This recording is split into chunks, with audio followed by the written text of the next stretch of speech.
इस कहानी की शुरुआत में हमें शी-हल्क यानी कि जेनिफर वॉल्टर्स को दिखाया जाता है, जो एक कानूनी वकील होती है जिसे सभी प्यार से जेन बुलाते थे। वो अपनी आखिरी दलील पेश करने की तैयारी कर रही थी क्योंकि उसे GLKH के खिलाफ केस लड़ने के लिए चुना गया था। लेकिन लॉयर डेनिस जेन से कहता है कि अच्छा होगा कि दलील में पेश करूं, जिससे मुझे पूरा यकीन है कि हम ये केस जीत जाएंगे। लेकिन जेन की दोस्त निकी, जो कि एक लीगल असिस्टेंट होती है, वो डेनिस को वहाँ से बाहर भगा देती है और जेन से कहती है कि तुम्हारी आखिरी दलील बहुत अच्छी है। जेन भी से खुश होती है और निकी से कहती है कि मुझे किसी भी हाल में ये केस जीतना है। तो निकी उसे कहती है कि ये केस तुम ही जीतोगी और अगर चीजें तुम्हारे मुताबिक ना हो तो तुम हल्क बन जाना, क्योंकि सिर्फ निकी और जेन के पेरेंट्स ही जानते थे कि वो शी-हल्क है। फिर निकी वहाँ से चली जाती है। फिर जेन फोर्थ वॉल के थ्रू हम ऑडियंस से बात करती है, जैसे कि डेडपूल हमसे बात कर सकता था वैसे ही जेन भी हमसे बात कर सकती है और वो हमें फ्लैशबैक के थ्रू बताती है कि वो शी-हल्क कैसे बनी। फिर हमें कुछ महीनों पहले का सीन दिखाया जाता है जब बिलीव के बाद जेन अपने कजन ब्रूस बेनर यानी कि हल्क के साथ रोड ट्रिप पर जा रही थी। ब्रूस जेन को बताता है कि अब मेरा हाथ बहुत हद तक ठीक हो चुका है और मैंने अपने नॉर्मल अवतार में रहने के लिए खास तौर पर हल्क इनहिबिटर डिवाइस बनाया जो मुझे इंसानी अवतार में रखता है। फिर जेन ब्रूस से कैप्टन अमेरिका के बारे में पूछने लग जाती है, लेकिन तभी उनके सामने सकार का क्लास 8 कुरियर स्पेसक्राफ्ट आ जाता है, जिसकी वजह से जेन और ब्रूस का एक भयानक एक्सीडेंट हो जाता है। जेन कार से बाहर निकलने लगती है, लेकिन तभी उसके हाथ पर घाव हो जाता है, मगर वो इसकी फिक्र किए बिना ब्रूस को बचाने के लिए कार में जाती है, क्योंकि वो अभी डिवाइस की वजह से नॉर्मल रूप में था और उसका एक हाथ काम नहीं कर रहा था। इसीलिए जेन उसे बाहर निकालती है। ब्रूस उसे ऐसा करने से मना करता है क्योंकि उसका खून जेन के खून में मिल सकता था। तभी ब्रूस का इनहिबिटर जेन के घाव की वजह से उसके शरीर में मिल जाता है और वो शी-हल्क में तब्दील हो जाती है। जेन को हल्क बनने के बाद कुछ समझ नहीं आता और वहाँ से भाग जाती है। जेन की जब आँख खुलती है तो एक टाउन के पास होती है। जेन की हालत काफी खराब हो चुकी थी, इसीलिए एक बार के वॉशरूम में जाती है जहाँ वो हाथ मुँह धोने लगती है। तभी वहाँ कुछ गर्ल्स आ जाती है जो जेन की हालत देखकर उसे ठीक करने की कोशिश करती है, क्योंकि उन्हें लगता है कि किसी ने उसे चोट पहुँचाई है। फिर वो उनसे फोन नंबर लेकर ब्रूस को फोन लगाती है और बाहर आकर उसके आने का इंतजार करने लग जाती है। लेकिन तभी कुछ लड़के आकर जेन को परेशान करने लग जाते हैं, जिससे जेन शी-हल्क में तब्दील हो जाती है। वो तीनों लड़के काफी डर जाते हैं। जेन उन पर हमला करने वाली होती है, लेकिन तभी हल्क वहाँ आकर उसे रोक लेता है। जेन की जब अगली सुबह खुलती है तो बीच पर बने एक घर में होती है, लेकिन वहाँ कोई नहीं होता। तभी उसे गाने की आवाज सुनाई देती है और उस आवाज का पीछा करते करते उस घर के बेसमेंट में बनी एक लैब में पहुंचती है जहाँ हल्क कुछ काम कर रहा था। जेन उससे कहती है कि क्या तुम वापस से हल्क बन गए? तो ब्रूस उसे कहता है कि मैं स्मार्ट हल्क हूँ और ये नाम मेरे फेस ने रखा है। जेन उससे पूछती है कि ये जगह कौन सी है? तो ब्रूस उसे बताता है कि हम मेक्सिको में हैं और मेरी तुम्हारे पेरेंट्स से बात हो गई है कि हम दोनों ठीक है। फिर वो उसे ये भी बताता है कि ये लैब भी वो जगह है जहाँ मैं हल्क और बैनर को एक कर पाया जब बिलीव के दौरान आधी दुनिया साफ हो गई थी। और इस लैब को टोनी ने मेरे लिए बनाया था और वो मेरा अच्छा दोस्त था। जेन उससे पूछती है कि क्या हम किसी स्पेसशिप से टकराए थे? ब्रूस उसे कहता है कि स्पेसक्राफ्ट सकारन क्लास 8 एयरक्राफ्ट था जो शायद मुझे कोई मैसेज देना चाहता था, लेकिन पहले मुझे तुम पर ध्यान देना होगा क्योंकि तुम भी अब एक हल्क बन चुकी हो। इससे जेन परेशान होती है। ब्रूस उसे बताता है कि जब हमारा एक्सीडेंट हुआ था तो मेरे खून की वजह से गामा रेडिएशन तुम्हारी बॉडी में घुस गई। जेन इससे परेशान हुई कहती है कि क्या मैं मर जाऊंगी? तो ब्रूस उसे अच्छे से समझाता है कि ऐसा नहीं होगा, बल्कि हम दोनों में जेनेटिक फैक्टर का एक अजीब सा मेल है जिससे हम दोनों गामा रेडिएशन को एब्जॉर्ब करके हल्क बन जाते हैं। और मैंने जब तुम्हारे खून की जांच की तो मुझे पता चला कि तुम बहुत अलग हो, क्योंकि तुम्हारा खून जिस तरह से गामा रेडिएशन को कन्वर्ट कर पाता है उससे ही मैं अपना हाथ पूरी तरह से ठीक कर पाया। जिस पर जेन उसे कहती है कि तुम कहना क्या चाहते हो कि मैं तुमसे बेहतर हूँ? तो ब्रूस को इससे जलन होती है, इसीलिए उसे कहता है कि तुम मुझसे बेहतर नहीं बल्कि हम दोनों अलग हैं। और वो जेन के सभी ब्लड सैंपल को नष्ट कर देता है ताकि फिर उससे कोई हल्क न बन पाए। जेन उसे कहती है कि मुझे हल्क नहीं बनना, मुझे वापस से नॉर्मल होना है, इसीलिए तुम मुझे ठीक कर दो। तो ब्रूस उसे कहता है कि ऐसा नहीं हो सकता क्योंकि मैं सालों तक अपनी हालत से जूझता रहा हूँ और मेरे लिए सबसे बेहतर हुआ कि मैं अपने हल्क और बैनर रूप को एक कर पाया। और तुम्हें भी लैब में थोड़ा वक्त बिताना चाहिए जिससे मैं तुम्हारे और शी-हल्क के रूप को एक कर पाऊँ। लेकिन जेन उसे साफ मना कर देती है कि मैं हल्क नहीं बनना चाहती, मगर तभी उसे कुछ होने लगता है क्योंकि उसने काफी देर से कुछ नहीं खाया था और उसे हल्क बनने की वजह से अब ज्यादा खाने की जरूरत थी। इसीलिए ब्रूस उसे खाना खिलाता है। ब्रूस उसे कहता कि तुम अभी तक जैसी जिंदगी जीती आई हो, अब तुम वैसी जिंदगी नहीं जी सकती क्योंकि अब तुम्हें लोगों से दूर रहना होगा और अपनी लोअर वाली जॉब छोड़नी होगी जब तक कि तुम अपने हल्क वाले रूप पर काबू नहीं कर लेती। तो जेन उसे पूछती है कि इसमें कितना वक्त लगेगा। तो ब्रूस उसे कहता कि मुझे अपनी हल्क वाली शख्सियत पर काबू करने में 15 साल लगे और मैंने जो किया वही मैं तुम्हें सिखाऊंगा जिससे तुम जल्दी से अपने हल्क वाले रूप को काबू कर पाओगी। और हमें सबसे पहले इस बात पर ध्यान देना होगा कि तुम कब हल्क में तब्दील होगी। और वो उसे एक मशीन के थ्रू जोड़ देता है ताकि उसे पता चले, क्योंकि सत्य के गुस्से और डर के बाद हल्क बन जाती है। और वो शेर से कटर मशीन को ऑन कर देता है जो लगातार उसकी तरफ बढ़ रही थी। जेन काफी डर जाती है लेकिन वो कटर के उस पर टकराने से पहले ही वो शी हल्क में बदल जाती है और उन कटर को तोड़ देती है। ब्रूस इससे खुश होता है लेकिन शी हल्क को गुस्सा आता है और वो गेट तोड़कर उस पर हमला कर देती है, मगर हल्क बच जाता है और ब्रूस उसे एक बच्चे की तरह शांत करने की कोशिश करता है। इसीलिए जेन उसे कहती है कि तुम तो मुझे ऐसे शांत कर रहे हो जैसे मैं एक आवारा घोड़ी हूँ। तो ब्रूस इससे हैरान होता है कि जेन की तो शख्सियत नहीं है और अपने हल्क रूप में भी जेन ही है। जेन भी इससे खुश होती है। ब्रूस को भी विश्वास नहीं होता क्योंकि जब वो हल्क बना था तो 10 साल तक अपनी हल्क वाली शख्सियत से जूझता रहा। जेन उसे बताती है कि जब पहली बार मैं शी हल्क बनी थी तो मेरे दिमाग में बहुत कुछ चल रहा था, इसीलिए मुझे कुछ याद नहीं, लेकिन अब मैं बिल्कुल ठीक हूँ। तो ब्रूस अपने नोट्स में से पहले चैप्टर को हटा देता है जब उसे शी हल्क और जेन की बॉडी को एक करना था। जेन उसे पूछती है कि अगर मुझे वापस से जेन बनना है तो मुझे क्या करना होगा और तुम क्या करते थे। तो ब्रूस उसे बताता है कि आमतौर पर मैं किसी जेट से गिरता था या फिर नताशा मुझे लोरी सुनाती थी तब मैं वापस से नॉर्मल हो जाता था। और एक बार तो मैं सका प्लेनेट पर 2 साल तक अपने हल्क रूप में फंसा रहा। तो जेन उसे कहती है कि मुझे हल्क नहीं बनना और मैं 2 साल तक किसी प्लेनेट पर नहीं फंसना चाहती। तो ब्रूस उसे समझाता है कि तुम्हारा थोड़ा सा गुस्सा भी लोगों को बहुत नुकसान पहुंचा सकता है और अगर एक बार लोगों ने तुम्हें मोशना की तरह देख लिया तो लोग उसे कभी नहीं भूलेंगे। तो जेन भी उसकी बात समझ जाती है और उसे कहती है कि मुझे हल्क बनना सिखाओ। फिर दिखाया जाता है कि ब्रूस शाम को डायलेक्टिकल बिहेवियर थेरेपी की मदद से जेन को दिमाग पर काबू पाना सिखाता है, लेकिन जेन इसे सीरियस नहीं लेती। तो ब्रूस उसे बताता है कि अगले दिन मैं तुम्हें अच्छे से ट्रेनिंग दूंगा। अगली सुबह जब जेन सो रही होती है तो ब्रूस उसे बोपू बजाकर जगा देता है जिससे शी हल्क बनने की वजह से उसका बेड टूट जाता है। और ब्रूस उसके फर्नीचर को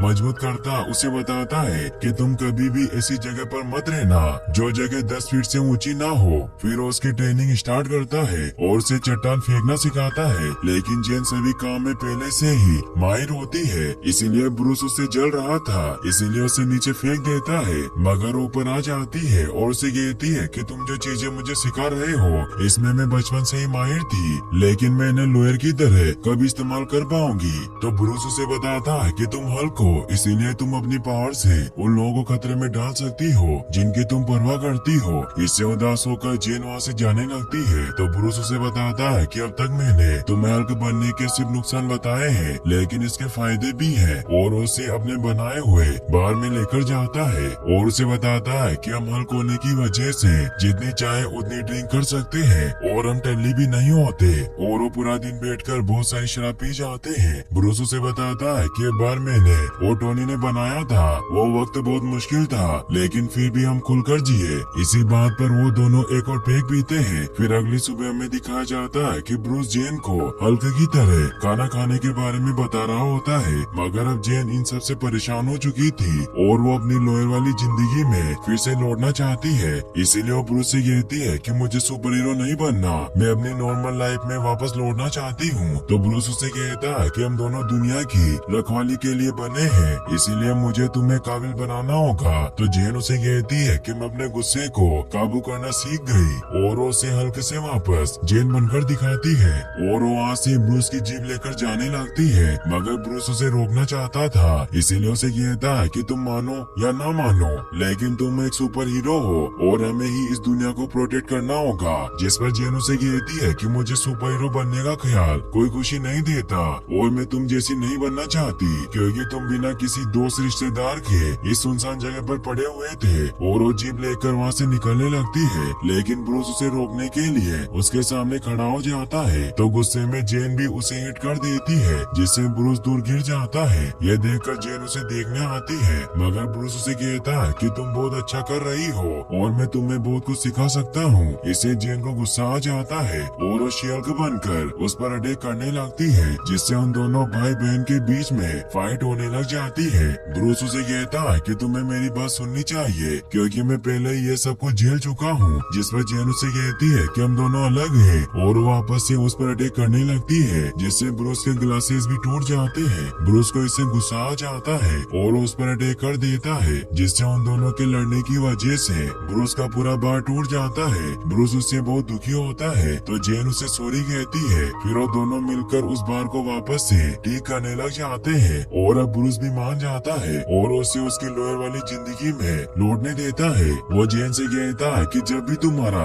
इरादा बदले तो तुम मेरे पास आ सकती हो। फिर वो जीप लेकर वहाँ से निकल जाती है और यहीं पर शियल्क फोर्थ वॉल को ब्रेक करते हुए बताती है कि उस दिन के बाद से मुझे हल्क बनने का कोई दौरा नहीं पड़ा और अब मैं कभी भी हल्क नहीं बनूंगी। फिर वो केस जीतने के लिए जाती है और वो अपनी आखिरी दलील पेश करने वाली होती है, लेकिन तभी मेरी नाम की एक सुपर वुमन वहाँ हमला कर देती है, जिसे टाइटेनिया नाम से भी जाना जाता है, जो एक सोशल मीडिया इन्फ्लुएंसर होती है। जेन भी वहाँ छिप जाती है तो उसकी बेस्ट फ्रेंड निकी उसे कहती है कि अब तुम्हारा शियल्क में बदलने का वक्त आ गया और जेन को न चाहते हुए भी लोगों को बचाने के लिए बदलना पड़ता है। ये देखकर सभी हैरान हो जाते हैं। टाइटेनिया लोगों को मारने के लिए एक टेबल फेंकती है, लेकिन शियल्क उसे पकड़ लेती है और टाइटेनिया को मुक्का मारकर बेहोश कर देती है। फिर जेन वापस से नॉर्मल हो जाती है और वो अपनी आखिरी दलील पेश करने लगती है। अगले दिन दिखाया जाता है कि न्यूज में हर जगह शियल्क की खबर फैली हुई थी कि एक नए सुपर हीरो ने सभी की जान बचाई, इसीलिए जूरी में मौजूद सभी लोग उसे अपना मसीहा मानने लगे थे और उसे एक नया नाम दिया, शी हल्क। फिर अब हमें दिखाया जाता है कि जेन अपने दोस्त निकी के साथ एक बार में जाती है जहाँ सभी शियल्क का इंतजार कर रहे थे। जेन अपने शियल्क वाले रूप में होती है, जिससे सभी खुश होते हैं, मगर जेन निकी से कहती है कि मुझे शियल्क नाम इतना अच्छा नहीं लगता, क्योंकि ऐसा लगता है कि मेरे कजन हल्क के बिना मेरा कोई वजूद ही नहीं है। तो निकी उसे समझाती है कि तुम्हें वो सभी प्यार से शियल्क बुलाते हैं। तभी वहाँ डेनिस भी आ जाता है, जो जेन से जल रहा था क्योंकि सभी उसे पसंद कर रहे थे। इसीलिए उसे कहता है कि तुम्हें अपना प्रचार करने के लिए शक्तियों का इस्तेमाल नहीं करना चाहिए और वो उससे पूछता है कि तुम्हें पावर कहाँ से मिली, लेकिन जेन उसे कुछ नहीं बताती तो वहाँ से चला जाता है। निकी उसे कहती है कि तुम एक सुपर हीरो अवेंजर बन सकती हो, जिस पर जेन उसे कहती है कि मैंने लाखों का लोन लेकर लॉ की पढ़ाई इसीलिए नहीं की कि मैं एक सुपर हीरो बनूं और वैसे भी सुपर हीरोज को कुछ नहीं मिलता। तभी वहाँ उसके बॉस आ जाते हैं, जो जेन को कहते हैं कि मुझे तुमसे बात करनी है, इसलिए क्या तुम अपने नॉर्मल रूप में आ सकती हो। तो शियल्क जीन के रूप में आ जाती है, मगर वो टल्ली होने की वजह से नीचे गिर जाती है। बॉस उसे कहते हैं कि हम ये केस तो जीत गए, लेकिन जीएल केस ने इसे नाजायज केस घोषित कर दिया, क्योंकि जूरी में बैठे लोगों ने तुम्हारे हक में फैसला किया, क्योंकि तुमने उनकी जान बचाई थी और अब मैं तुम्हें नहीं संभाल सकता, इसलिए मैं तुम्हें नौकरी से निकाल रहा हूँ। जेन इससे काफी परेशान हो जाती है। वो लॉयर की नई जॉब के लिए बॉस से इंटरव्यू देती है, लेकिन शियल्क बनने की वजह से उसे कोई भी काम पर नहीं रखता। इससे जेन बहुत दुखी होती है। तभी उसे उसकी मोम का मैसेज आता है, क्योंकि उन्होंने उसे फैमिली डिनर पर बुलाया था। जेन समझ गई थी कि सभी उसे ताने मारेंगे, इसीलिए वो निकी को भी साथ चलने को कहती है, लेकिन वो डेट पर जा रही थी, इसीलिए आने से मना कर देती है। जेन अकेली घर पर आ जाती है, जहाँ मोरिस और एलेन उसे देखकर खुश होते हैं, जो उसके मोम डैड थे। जहाँ चेट, जो कि जेन का कजन होता है, वो जेन को चिढ़ाने के लिए कहता है कि तुम्हारी नौकरी चली गई। साथ ही वो ये भी बताता है कि उसका प्रमोशन हो गया और अब वो एक मैनेजर है। जेन काफी बुरा फील करती है, क्योंकि उसकी पूरी फैमिली सुपर हीरोज की बात कर रहे थे। जेन के डैड मोरिस उसे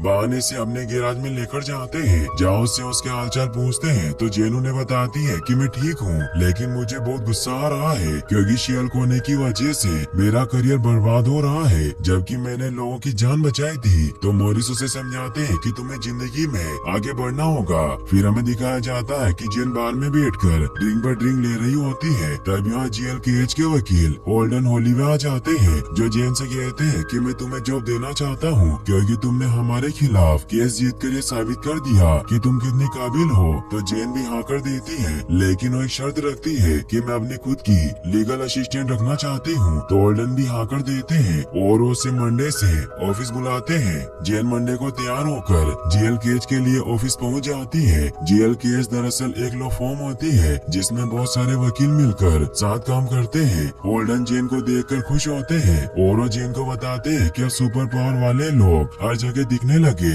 इसीलिए हमने हाल ही में सुपर ह्यूमन लॉ डिवीजन शुरू किया और मैं चाहता हूँ कि तुम इसका चेहरा बनो, इसीलिए अब तुम्हें अपने काम के हर वक्त शियल्क वाले रूप में ही रहना होगा। जेन इससे परेशान होती है, लेकिन उसके पास कोई और रास्ता नहीं था, इसीलिए वो हल्के के रूप में आ जाती है। जेन समझ जाती है कि होल्डन ने उसे इसीलिए काम पर रखा क्योंकि वो शियल्क है। फिर उसे अपने ऑफिस में छोड़ देते हैं, जहाँ नीकी यानी कि उसकी लीगल असिस्टेंट भी मौजूद होती है, जो खुश होती है क्योंकि उन्हें इतना अच्छा ऑफिस मिला था। तभी वहाँ ऑक्सटन पग नाम का एक लॉयर भी आ जाता है, जो भी सुपर ह्यूमन लॉ डिवीजन का हिस्सा था, और वो जेन के लिए वेलकम गिफ्ट लेकर आया था, जिससे जेन खुश होती है। फिर होल्डन जेन को उसका पहला केस बताते हैं कि तुम्हारा पहला केस ब्लॉन्स्की का है, जिसे एबोमिनेशन भी कहा जाता है, जिसकी हल्के के साथ कई सालों पहले फाइट हुई थी और उसने बहुत तबाही मचाई, इसीलिए उसे क्रायो सेल में बंद कर दिया था। जेन उन्हें कहती है कि मैं ब्लॉन्स्की को बहुत अच्छे से जानती हूँ और मैं उसका केस नहीं लड़ सकती क्योंकि उसने मेरे कजन को मारने की कोशिश की थी। जिस पर होल्डन उसे कहते हैं कि इस बात से कोई फर्क नहीं पड़ता क्योंकि ब्लॉन्स्की तुम्हारे बारे में जानते हैं और वो चाहते हैं कि तुम उनकी लॉयर बनो, और अगर तुमने ये केस नहीं लिया तो तुम्हारी जॉब चली जाएगी। जेन इससे परेशान हो जाती है, तो होल्डन उसे कहता है कि तुम्हें कोई भी फैसला लेने से पहले एक बार ब्लॉन्स्की से मिल लेना चाहिए, और उससे मिलने के लिए एक हाई सिक्योरिटी वाली क्रायो जेल में जाती है, जहाँ पावर वाले लोग नहीं जा सकते थे, इसीलिए जेन को अपने नॉर्मल रूप में आना पड़ता है। जेन जब ब्लॉन्स्की के सेल में जाती है तो अपने एबोमिनेशन यानी कि हल्के जैसे रूप में नहीं होता, बल्कि वो नॉर्मल था। ब्लॉन्स्की से कहता है कि मैंने अपने आप को शायरी को दिमागी तौर पर पूरी तरह से बदल दिया, इसीलिए अब मैं एबोमिनेशन रूप में नहीं बदलना चाहता, और अब सिर्फ मैं एमिल हूँ जो यूएस गवर्नमेंट के लिए काम करता था, और अब मुझे तुम्हारी जरूरत है ताकि तुम मेरा केस लड़ो, जिससे मैं यहाँ से आजाद हो जाऊँ और अपने दोस्तों के साथ नई जिंदगी की शुरुआत करूँ। तो जेन उसे कहती है कि तुमने एबोमिनेशन में बदलने के बाद बहुत तबाही मचाई थी, वो तुमने क्यों किया? तो ब्लॉन्स्की उसे कहता है कि गवर्नमेंट ने मेरे अंदर सुपर सीरम को इंजेक्ट कर दिया था, जिससे मैं ऐसा बना, इसीलिए तुम मेरा केस लड़ो, क्योंकि मैं जिस दुश्मन हल्क को पकड़ने के लिए मिशन पर था वो अभी आजाद घूम रहा है और सभी उसे हीरो मानते हैं, जबकि मैं यहाँ कैद हूँ, इसीलिए मुझे इंसाफ चाहिए। तो जेन उसे इस बारे में सोचने के लिए थोड़ा वक्त लेती है। जेन अपने घर पर बैठी हुई काफी परेशान होती है क्योंकि उसे कुछ समझ नहीं आ रहा था, इसीलिए वो ब्रूस को कॉल लगाकर बताती है कि मुझे नई जॉब मिल गई, लेकिन मुझे ब्लॉन्स्की का केस लड़ना है जो बदल गया है और उसे दूसरा मौका चाहिए। तो हल्क उसे कहता है कि मेरी उससे कोई जाती दुश्मनी नहीं और हमारी लड़ाई कई सालों पहले हुई थी, और वैसे भी उसने मुझे खत लिखकर सॉरी कहा था, इसीलिए हमने सब कुछ पीछे छोड़ दिया और मुझे इस केस से कोई दिक्कत नहीं है। तो जेन इससे खुश होती है और अब ब्रूस सकारान स्पेसक्राफ्ट से सकार की तरफ निकल जाता है क्योंकि वो स्पेसशिप उसे लेने के लिए धरती पर आया था। वही जेन होल्डन को फोन लगाकर बताती है कि मैं ब्लॉन्स्की का केस लड़ रही हूँ और ये केस मैं ही जीतूंगी। तो होल्डन उसे कहते हैं कि तुम्हें एक बार न्यूज देखनी चाहिए। जेन जब न्यूज ऑन करती है तो उसमें ब्लॉन्स्की के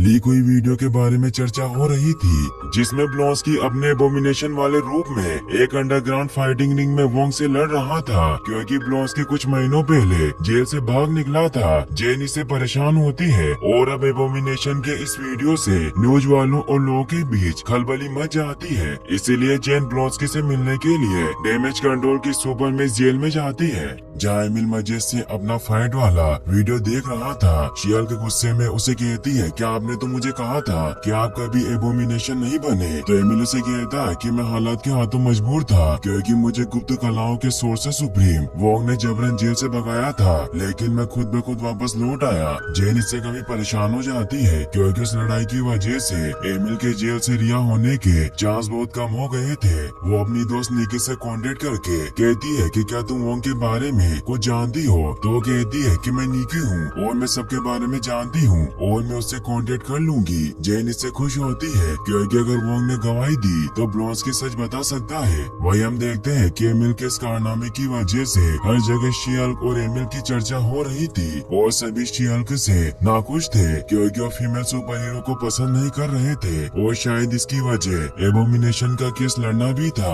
जेन जब अपने शी-हल्क अवतार में ऑफिस पहुंचती है तो वहाँ निकी भी ये सब न्यूज देख रही थी कि कैसे लोग शी-हल्क को हेट दे रहे हैं, उसे पसंद नहीं कर रहे। जेन उसे कहती है कि लोग चाहे कुछ भी कहे लेकिन एमिल ब्लॉन्स्की को एक मौका तो मिलना ही चाहिए। तभी उसे होल्डन होलीवे का कॉल आता है जो उसे अपने ऑफिस में बुलाते हैं जहाँ डेनिस भी मौजूद होता है जिसके साथ पहले जेन डी ऑफिस में काम करती थी। वो यहाँ एक केस के सिलसिले में आया होता है और उसे एक लॉयर की जरूरत थी, इसीलिए होल्डन ने जेन को यहाँ बुलाया था। लेकिन डेनिस जेन को बिल्कुल भी पसंद नहीं करता, इसीलिए होल्डन को कहता है कि मेरा केस नहीं लड़ सकती। तो होल्डन उसे बताते हैं कि सुपर ह्यूमन लॉ डिवीजन की हेड है। जेन उनसे पूछती है कि डेनिस का क्या केस है तो होल्डन बताते हैं कि डेनिस को उसकी एक्स गर्लफ्रेंड रूना ने धोखा दिया जिसके ऊपर इन्होंने बहुत खर्चा किया था, इसलिए केस लड़कर अपना पैसा वापस लेना चाहते हैं। तो जेन उनसे पूछती है कि इसके लिए सुपर ह्यूमन लॉयर की क्या जरूरत है, जिस पर होल्डन बताते हैं कि रूना न्यू एसगार्ड की एक लाइट एल्फ है जिसके पास शेप शिफ्टिंग यानी कि रूप बदलने की पावर है, जिसका इस्तेमाल करके उसने मेगन दी स्टेलियन का रूप लेकर डेनिस को बेवकूफ बनाया। मेगन दी स्टेलियन एक अमेरिकन रेपर होने के साथ साथ बहुत सी फेमस एक्ट्रेस भी होती है।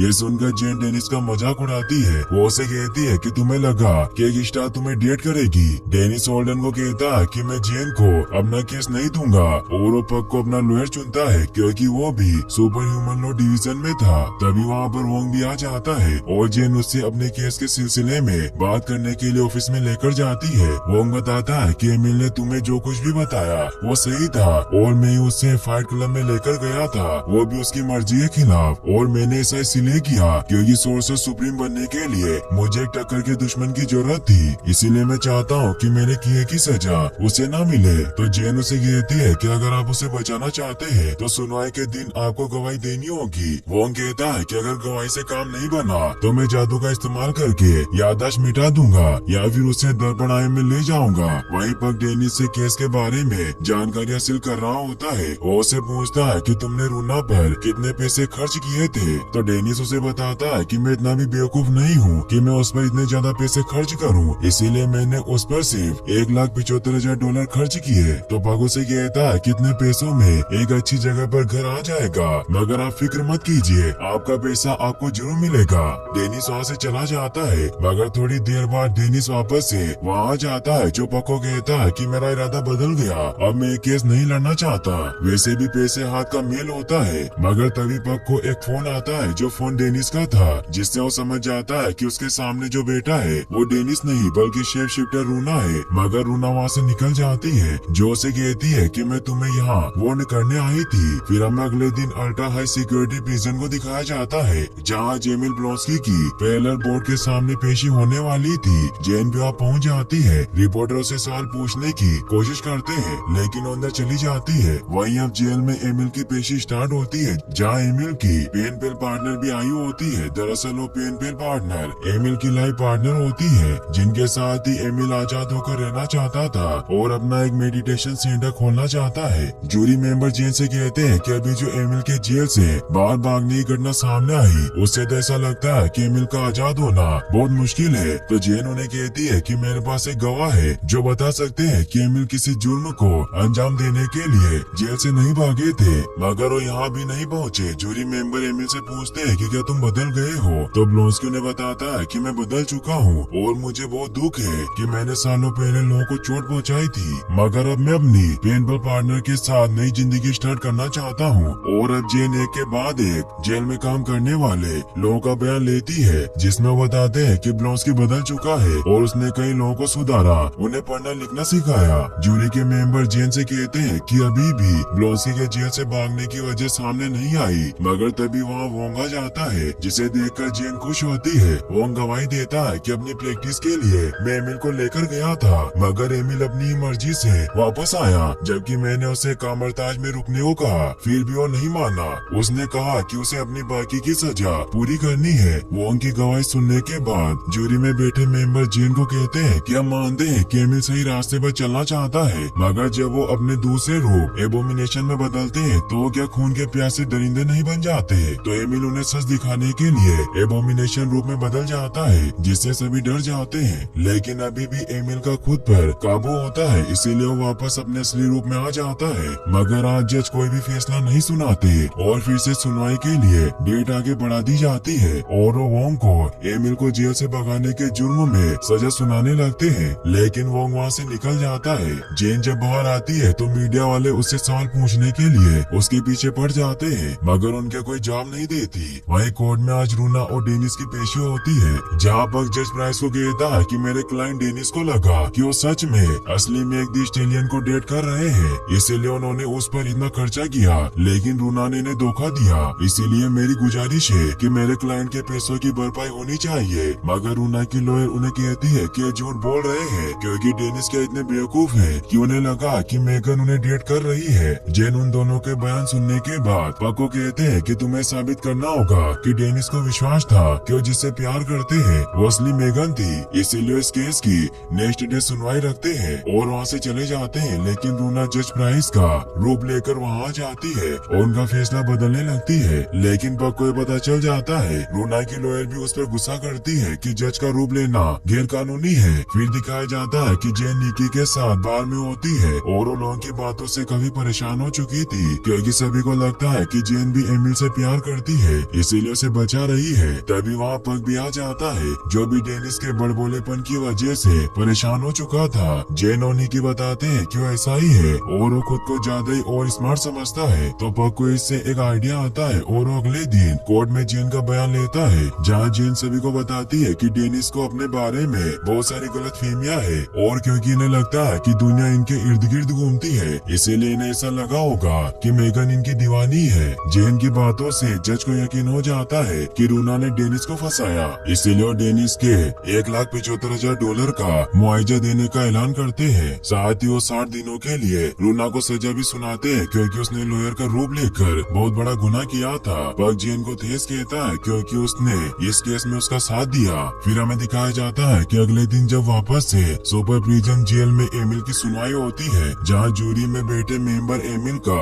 साफ रिकॉर्ड देखकर एमिल को पैरोल पर रिहा करने का ऐलान करते हैं, मगर वो उन्हें पैरोल की शर्त बताते हैं कि तुम्हारे एबोमिनेशन वाले रूप पर रोक लगाई जाती है, यानी कि तुम कभी एबोमिनेशन नहीं बन पाओगे और तुम्हें हमेशा इनहिबिटर डिवाइस पहनना होगा ताकि तुम्हारा एबोमिनेशन रूप बाहर न आए। और अगर एमिल ने इन शर्तों का उल्लंघन किया तो इन्हें वापस से जेल भेज दिया जाएगा। एमिल भी उनकी शर्त मान लेता है। एमिल जेन को तेज कहता है कि तुमने मुझ पर बहुत बड़ा एहसान किया। तो जेन उसे कहती है कि मेरी एक ही गुजारिश है कि तुम मुझे कभी नजर मत आना।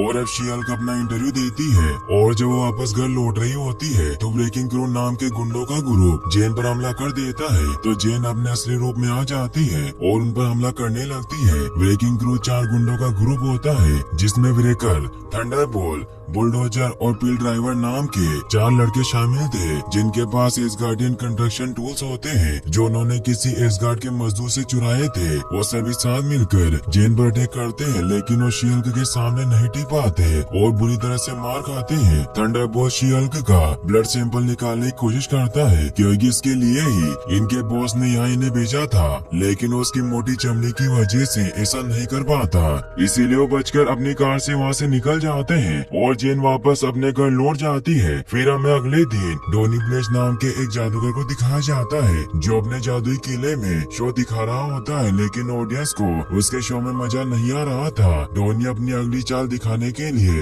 एक लड़की को बुलाता है, जिसका नाम मेडिसन होता है। डोनी उसे जादू से लाल गुलाब देता है, मगर फिर भी किसी को मजा नहीं आता, तो अपनी तिलस में अंगूठी निकालता है, जिससे एक इंटर डायमेंशनल पोर्टल खोलता है, मगर ये सीन यहीं पर कट हो जाता है। फिर हमें कामर ताज में वोंग को दिखाया जाता है, जो एक क्राइम टीवी शो देखने की तैयारी कर रहा था, लेकिन तभी एक पोर्टल खुलता है और मेडिसन एक खून बह रहे दिल को लेकर वहाँ पर आ जाती है। यह देखकर वोंग हैरान हो जाता है। वोंग के पूछने पर मेडिसन बताती है कि मुझे डोनी नाम के जादूगर ने हिलीशाया में भेज दिया था, जहाँ मेरी मुलाकात जेक नाम की भेड़ राक्षस से हुई, जिसने मेरी कुछ ब्लड की बूंदों के बदले जान बचाई। और जब मुझे होश आया तो मैं यहाँ आ चुकी थी। तो वोंग से कहता कि तुम्हें घबराने की कोई जरूरत नहीं है, मैं तुम्हें घर भेज दूंगा। तो मेडिसन उसे कहती है कि मुझे मेरे घर का पता मालूम नहीं है, और उसकी नजर टीवी पर जाती है और वो वोंग को उस एपिसोड का सस्पेंस बता देती है कि इस एपिसोड में अटलाना को मारा था।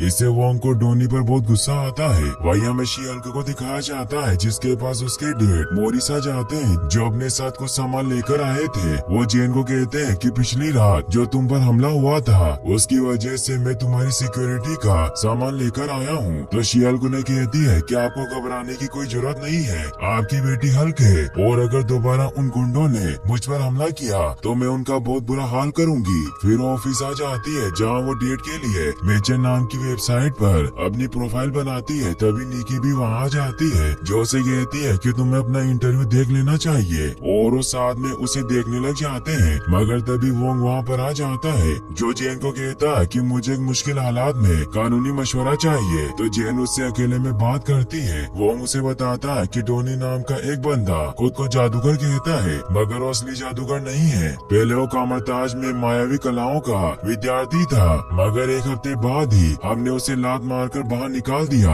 क्योंकि उसने 3 बियर के साथ अपने भाई काइडो को वहाँ बुला लिया था, और अब वो लॉस एंजलिस में जादुई शो दिखा रहे हैं जिससे वो हमारी पवित्र तकनीकें इस्तेमाल करके लोगों को दूसरे आयामों में भेज रहा है। लेकिन उसे इंटरडायमेंशनल पोर्टलिंग का ABC भी नहीं आता, इसीलिए बिना सही ट्रेनिंग के मायावी कलाओं का इस्तेमाल लोगों पर बहुत बड़ा खतरा हो सकता है। साथ ही इससे हमारा आयाम दूसरे आयामों से भी उलझ सकता है। इसीलिए हमें डोनी ब्लेज को सबक सिखाना होगा। दुनिया को एक ऐसी मिसाल देनी होगी ताकि कोई भी बिना लाइसेंस के मायावी कलाओं को बदनाम ना कर सके। तो जेन उससे पूछती है कि क्या डोनी ने ट्रेनिंग स्टार्ट करने से पहले कोई एग्रीमेंट साइन किया था। तो वोंग कहता है कि ऐसा कोई एग्रीमेंट नहीं हुआ क्योंकि विद्यार्थी मायावी कलाओं के वफादार सेवक बनने की कसम खाते हैं। फिर वोंग अपने कॉन्टेक्ट डिटेल देकर वहाँ से चला जाता है। वही हमें दिखाया जाता है कि जेन निकी के साथ बार में बैठी हुई होती है जहाँ वो वोंग का लीगल नोटिस तैयार करती है, और ब्लॉन्स की पैरोल की फाइल भी कंप्लीट हो जाती है जिससे वो खुश होती है। निकी उसे कहती है कि मैं तुम्हारी मेचर प्रोफाइल देखनी चाहिए। तो जेन उसे अपनी प्रोफाइल दिखा देती है, लेकिन जेन ने अपनी ऑफिस फोटो को डाला हुआ था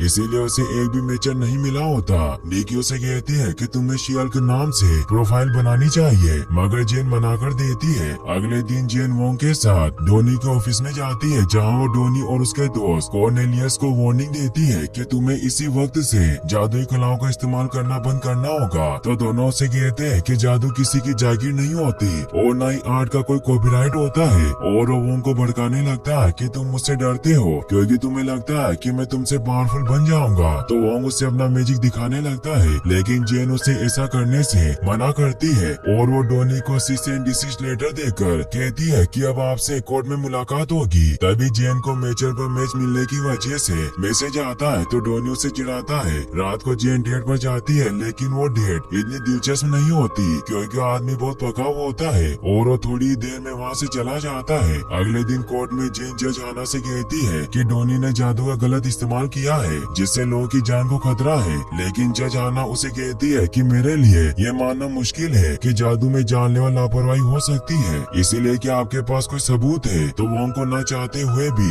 मेडिसन को वहाँ पोर्टल से बुलाना पड़ता है जो एक डिस्को में थी, और वो पूरी तरह से नशे में होती है। वो वोंग को देखकर खुश होती है क्योंकि अब वो दोनों अच्छे दोस्त बन गए थे। जज मेडिसन को ड्रिंक करने से मना करती है। फिर शी-हल्क उससे डोनी ब्लेज के शो में जाने वाली रात के बारे में पूछती है। तो मेडिसन बताती है कि उसने मुझे जबरदस्ती जलती हुई जगह पर भेज दिया था, मगर मैंने जेक नाम के शैतान से सौदा किया जो मुझे टॉप सीक्रेट रखना है, और अगर मैं वो सौदा नहीं करती तो मेरी और मेरे चाहने वालों की रूह को जला देता। लेकिन किसी को उसकी बातों पर विश्वास नहीं होता क्योंकि वो पूरी तरीके से नशे में थी।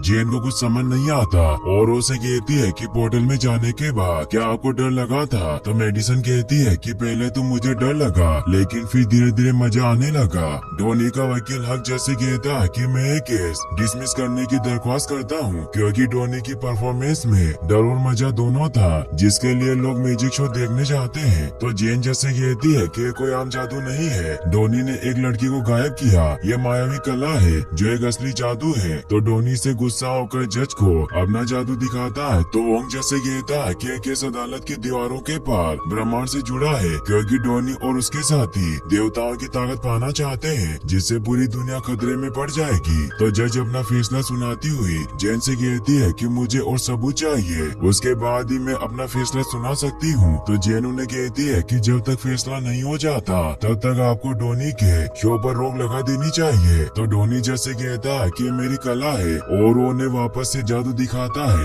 लेकिन वो समझ जाती है कि वो स्मोक बम से जादू कर रहा है, इसीलिए उसे अपना शो जारी रखने देती है। इससे डोनी और उसके साथी बहुत खुश होते हैं। रात को जेन अपने सभी काम खत्म करने के बाद अपनी प्रोफाइल देखती है तो उसमें कोई मैच नहीं होते, यानी कि किसी ने डेट के लिए उसे रिक्वेस्ट नहीं भेजी थी। इससे वो परेशान हुई अब शी-हल्क बनकर अपनी नई प्रोफाइल बनाती है, जिससे उसे बहुत सारे मैचर मिलने लगते हैं, क्योंकि शी-हल्क को हर कोई डेट करना चाहता था। इससे वो खुश होती है। फिर वो एक के बाद एक डेट पर जाती है, लेकिन उसे कोई परफेक्ट मैच नहीं मिलता, क्योंकि कोई उसकी मोटी चमड़ी के बारे में पूछ रहा था तो कोई उसे नमूना कहता है। फिर आखिरी में वह आर्थर नाम के लड़के के साथ डेट करती है, जो भी तक के सभी लड़कों से उसे अलग लगता है, क्योंकि उसके बारे में पूछ रहा था। वो एक बाल रोग विशेषज्ञ होता है। वहीं हमें डोनी को दिखाया जाता है जो अपना शो दिखा रहा होता है, और वो पिछली बार की तरह इस बार भी एक लड़की को दूसरे डायमेंशन में भेजने के लिए पोर्टल खोलता है, लेकिन वो लड़की उसमें जाने से मना कर देती है, क्योंकि हर बार वो किसी न किसी को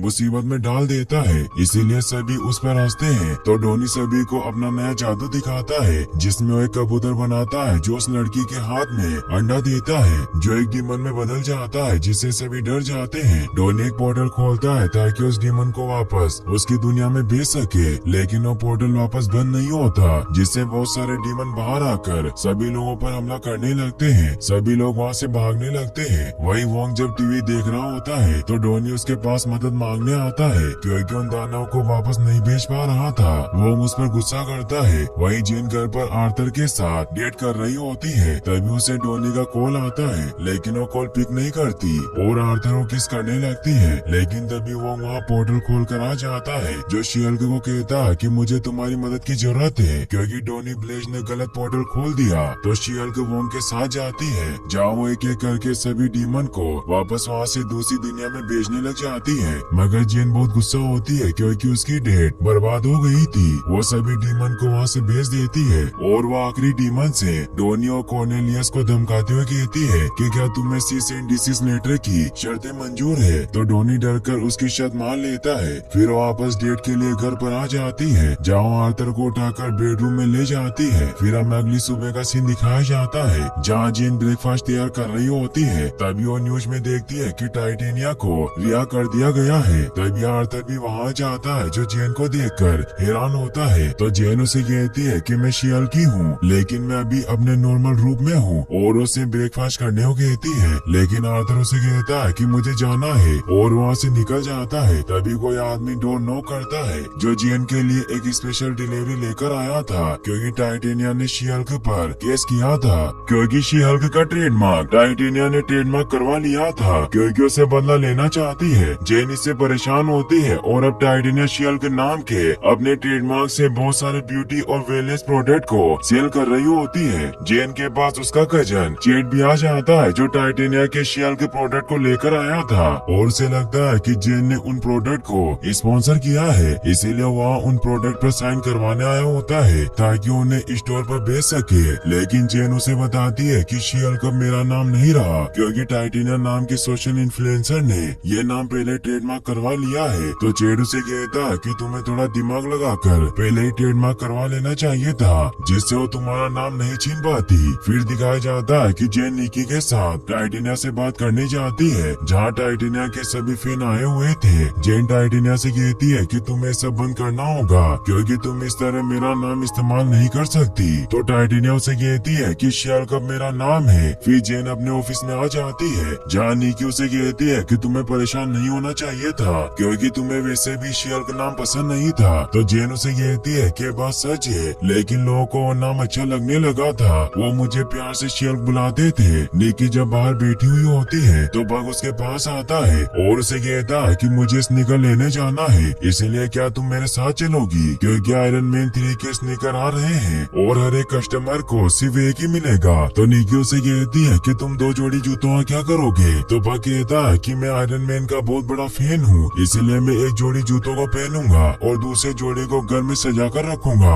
और गाइस गाइस, अगर आप भी आयरन मैन के बहुत बड़े वाले फैन हैं तो मुझे कमेंट बॉक्स में जरूर बताना। निकी पग से कहती है कि मैं तुम्हारे साथ जरूर चलूंगी, लेकिन उसके लिए तुम्हें मुझे पैसे देने होंगे, वो भी इंटरेस्ट के साथ। तो पग भी मान जाता है, साथ ही उसे बताता है कि मेरे पास सुपर हीरोज के रेयर लिमिटेड एडिशन है जो मैंने एक खास ड्रीप ब्रोकर से लिए हैं, जिसका नाम अल्हांजो है, जिसके पास फैशन की सारी चीजें अवेलेबल है। तो निकी को इससे एक आइडिया आता है और उसे कहती है कि मुझे शियल्क के लिए ड्रेस बनवानी है, इसीलिए क्या वो एक ऐसे बंदे को ढूंढ सकता है जो सुपर हीरो ड्रेस बना सकता हो। तो पग कहता है कि वो जरूर ऐसे आदमी को जानता होगा। फिर वो दोनों बोबा नाम के एक कैफे पर पहुंच जाते हैं। पग निकी को बताता है कि अल्हांजो ने मुझे बताया कि यहाँ सुपर हीरो के सभी तरह के कपड़े मिलते हैं। फिर वो दोनों अंदर जाते हैं, जहाँ पग एक शॉप ओनर को बताता है कि मुझे यहाँ मेरे दोस्त अल्हांजो ने भेजा है। तो उन्हें अपने सीक्रेट स्टोर की सुपर हीरो ड्रेस दिखाता है, लेकिन निकी नोटिस करती है कि वहाँ मौजूद सभी आइटम नकली थे। पग ये देखकर खुश होता है, लेकिन निकी उस आदमी से कहती है कि हमें नकली चीजें नहीं खरीदनी, हमें सुपर हीरो साइज के कपड़े बनाने वाला चाहिए। तो आदमी उन्हें कहता है कि सुपर ड्रेस बनाने वाला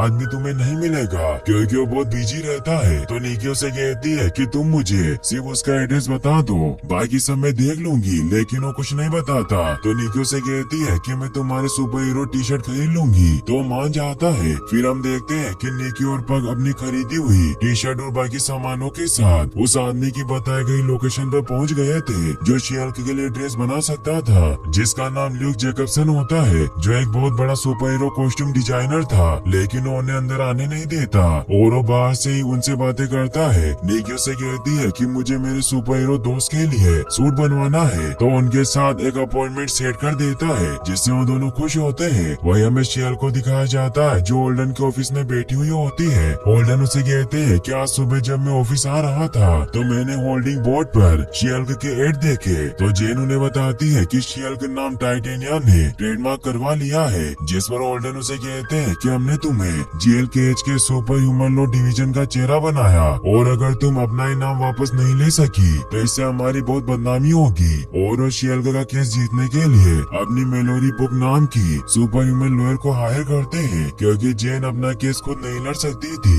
मेलोरी शियल्क से कहती है कि तुमने अपना नाम ट्रेडमार्क क्यों नहीं करवाया, जिस पर जेन उसे कहती है कि मुझे कभी इसका ख्याल ही नहीं आया। जिस पर मेलोरी उसे कहती है कि हमें केस जीत कर रहेंगे, क्योंकि हम काउंटर केस करके साबित करेंगे कि तुम ट्रेडमार्क लेने से पहले ही शियल्क नाम प्रोफेशनल तरीके से यूज कर रही थी, और टाइटेनिया ने सिर्फ तुम्हारा नाम अपने प्रोडक्ट की डिमांड बढ़ाने के लिए इस्तेमाल किया। साथ ही शियल्क को ये भी कहती है कि तुम्हें अगर मेरा क्लाइंट बनना है तो ढंग के कपड़े पहनने होंगे, और वो निकी को वहाँ बुलाकर कहती है कि तुम हमेशा अपने कपड़ों के बारे में सोचती हो, इसीलिए तुम्हें जेन की मदद करनी चाहिए। तो निकी जेन को बताती है कि मैंने तुम्हारी अपॉइंटमेंट पहले ल्यूक नाम के बंदे के साथ फिक्स कर दी है जो सुपर हीरोज के लिए ड्रेस बनाता है। अगले दिन जब कोर्ट में सुनवाई होती है तो वहाँ टाइटेनिया का लॉयर जैसे कहता है कि आपको एक केस डिसमिस कर देना चाहिए, क्योंकि जेन को पहले अपना नाम पसंद नहीं था। और उन्हें एक क्लिप दिखाता है जिसमें शियल्क ने मीडिया से कहा था कि उसे शियल्क नाम पसंद नहीं। तो मेलोरी भी जज को शियल्क का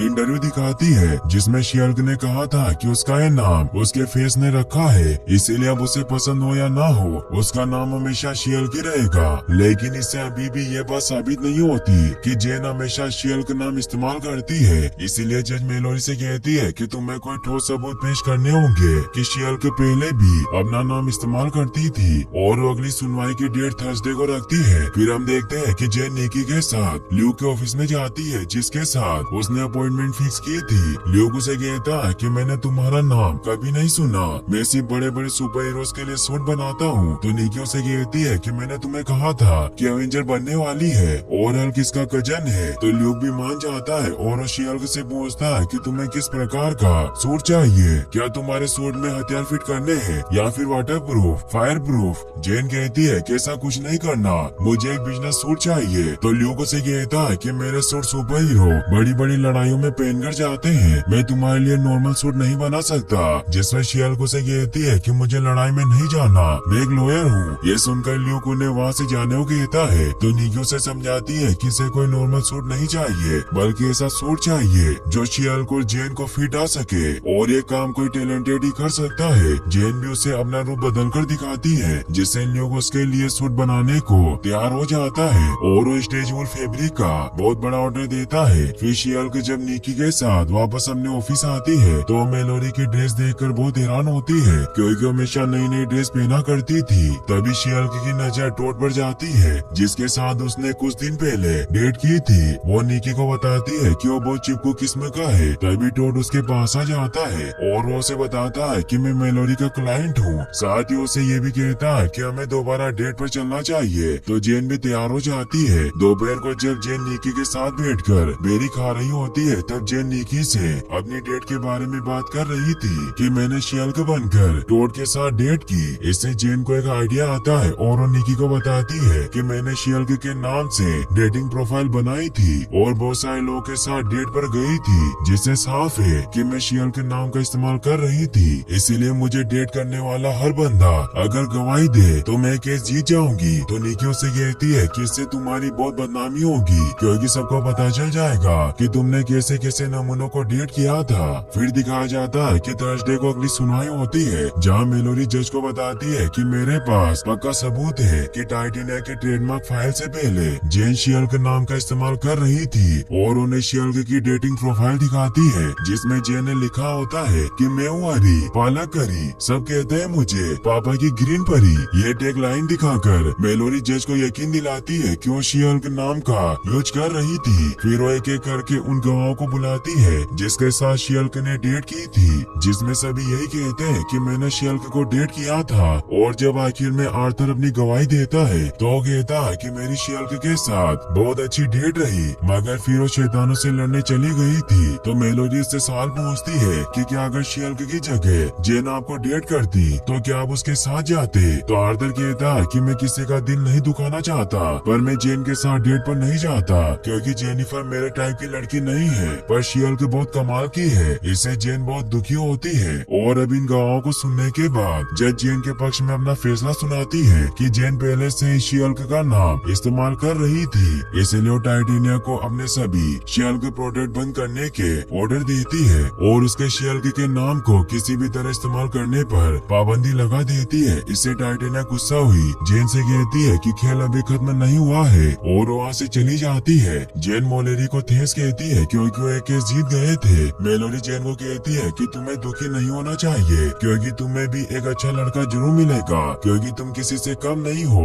तो जेन उसे आज रात ड्रिंक पर लेकर जाती है और वो दोनों केस जीतने का जश्न मनाते हैं। जेन खुशी खुशी में मेलोरी से कहती है कि अब हम अच्छे दोस्त बन गए हैं, लेकिन मेलोरी इसका जवाब न देती हुई कहती है कि तुमने अभी तक ढंग के कपड़े पहनना नहीं सीखा और वहाँ से चली जाती है। तो जेन को अपने सूट के बारे में याद आता है और वो ल्यूक के ऑफिस में आ जाती है जहाँ ल्यूक उसे अपना बनाया हुआ कमाल का सूट ट्राई करने को देता है जो शी-हल्क को पसंद आता है और उसे दूसरा सूट भी देता है। तभी ल्यूक देखता है कि उसके वर्कर ने उसके क्लाइंट के मास्क को खुला ही रखा हुआ था जो मास्क डेयर डेविल का होता है, मगर ये सीन यहीं पर कट हो जाता है। फिर अगले दिन हमें दिखाया जाता है कि जेन को उसकी बचपन की फ्रेंड लूलू ने अपनी शादी में ब्राइडमेड के तौर पर इनवाइट किया है। जेन इसी सिलसिले में निकी से बात कर रही होती है। निकी उसे कहती है कि तुम्हें ल्यूक का बनाया हुआ सुपर सूट पहनकर जाना चाहिए। तो जेन उसे कहती है कि मैं वो सूट नहीं पहनूंगी बल्कि मैं ल्यूक की बनाई हुई ये स्पेशल ड्रेस पहनूंगी जो उसने मेरे लिए रिहर्सल डिनर के लिए बनाई थी। निकी को भी वो ड्रेस बहुत अच्छी लगती है। वो जेन से कहती है कि तुम्हें शादी में जरूर आना चाहिए, वैसे भी तुम्हारे केस को